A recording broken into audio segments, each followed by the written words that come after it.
Let's go to the Artco Equipment Hotline and talk to Patrick McLellan from the Lima Time podcast. What's up, Pat? Yo. Hey, I have a question for you before we get into all that other stuff I teased. If you were a 6'7" tight end who could really catch the football really well, and you had a choice of playing with Aaron Rodgers or Drew Brees, who would you choose? Drew Brees. That's the right answer. Jimmy Graham chose Aaron Rodgers. Why do you think? He's just trying to cheat his way to a Super Bowl, but he's fooled. He's been tricked again. Hey, we were just talking about how how the Packers give their fans ownership certificates? Yeah, they're getting tricked as well. Do those people know that they really don't own the Green Bay Packers? No, they don't know that, but that's the fact. No, they don't know that. They tell everybody when they're on vacation and when they go to Branson, Missouri to watch their shows. They're like, "Do you know we own the Packers?" And everybody's like, "Really? No, you don't." And they're like, "Yeah, we do. We got a certificate." Yeah. So what do you do for work? I'm a part owner of the Green Bay Packers. I've told that on so a many few guys. dates. Yeah, so many guys are telling women that on their Tinder dates.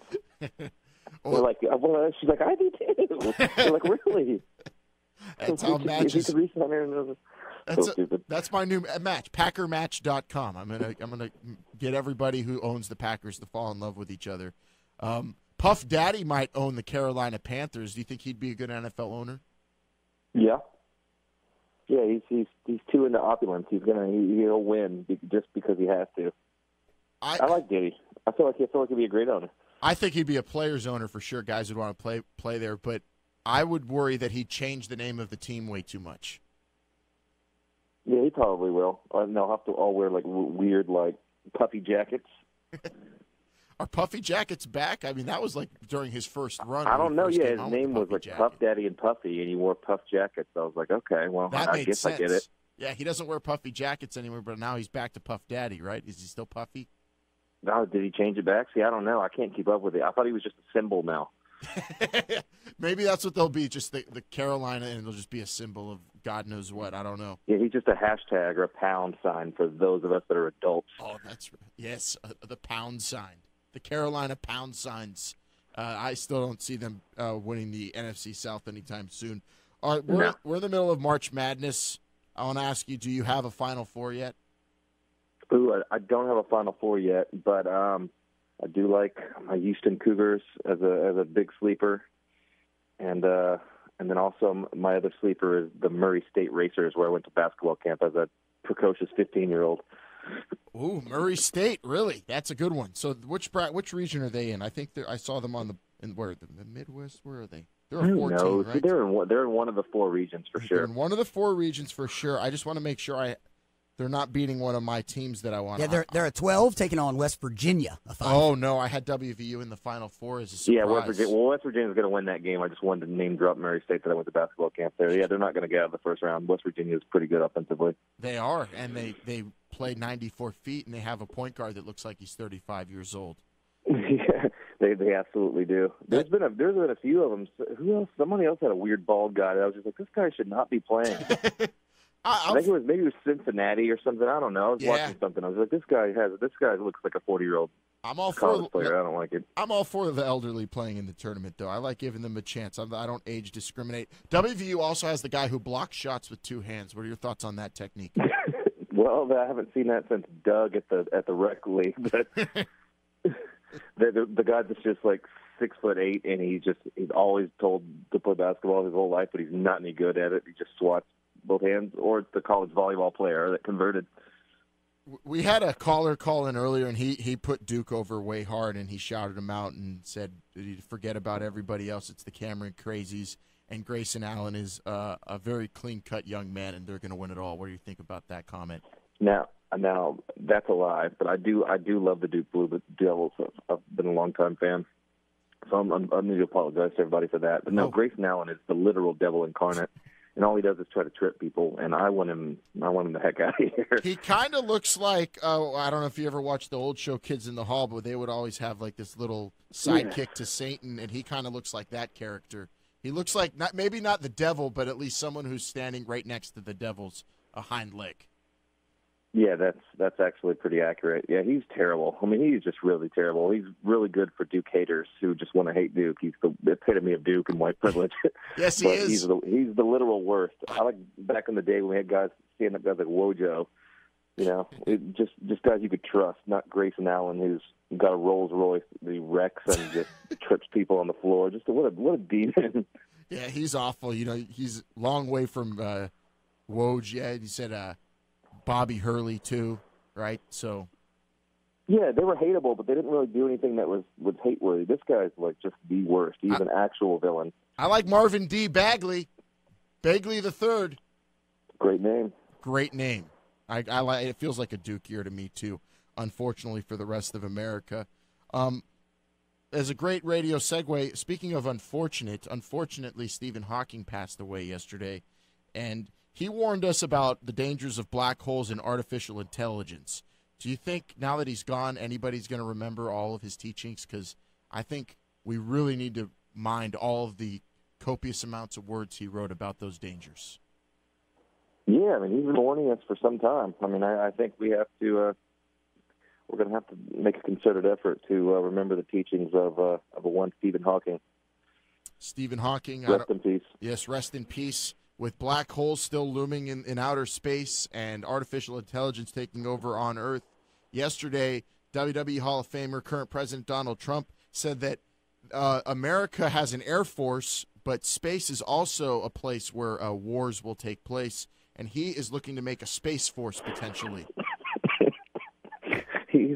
I hate that that the president that wants a Space Force and has been with prostitutes is just so hated. Like, how is that possible? This guy should eating McDonald's and being with porn stars and Space Forces. Like, this guy should rule, but somehow he doesn't.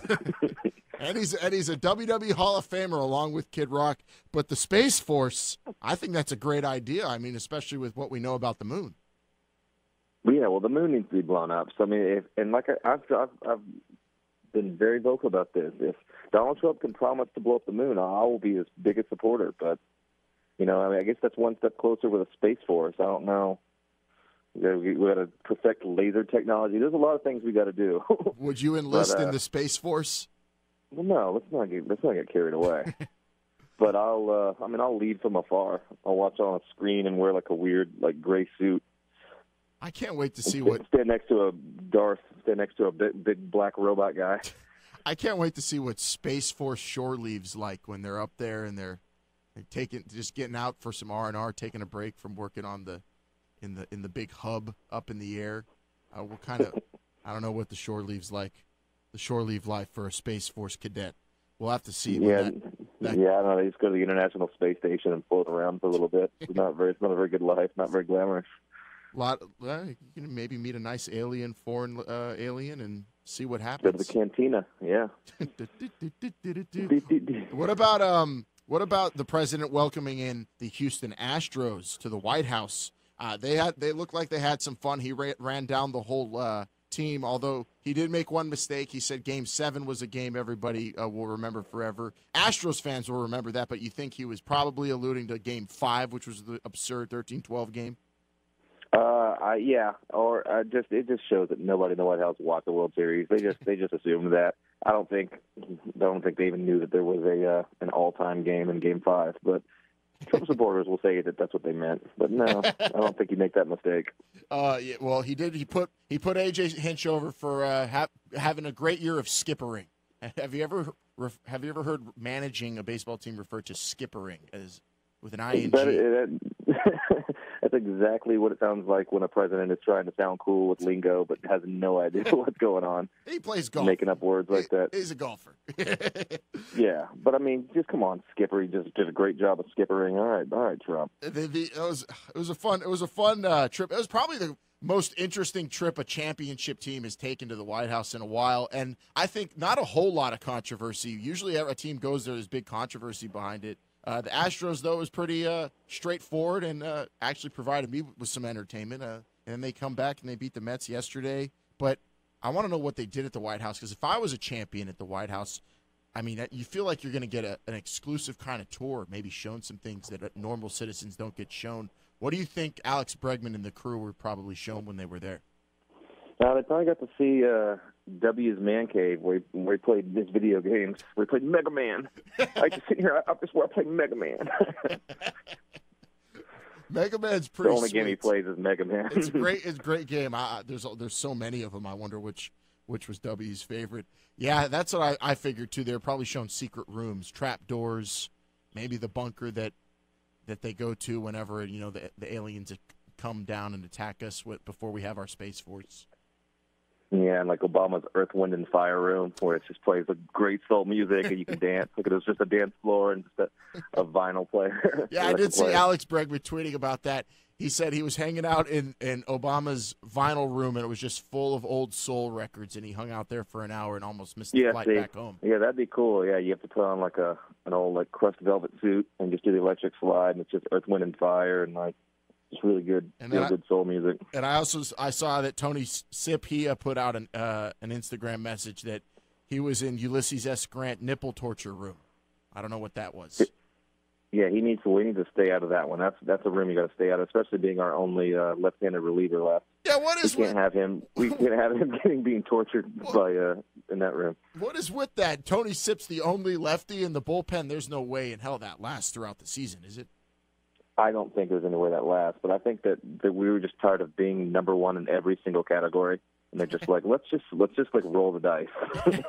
We'll see if we need a lefty. I don't know if we need one just yet. We don't really need one, but let's make the only one we have a question mark, a big question mark. I'm going to start a big conspiracy theory, and we'll try to get James on AstrosCounty.com to spread the rumor that they're going to move Keuchel to the bullpen because they need bullpen help from a lefty.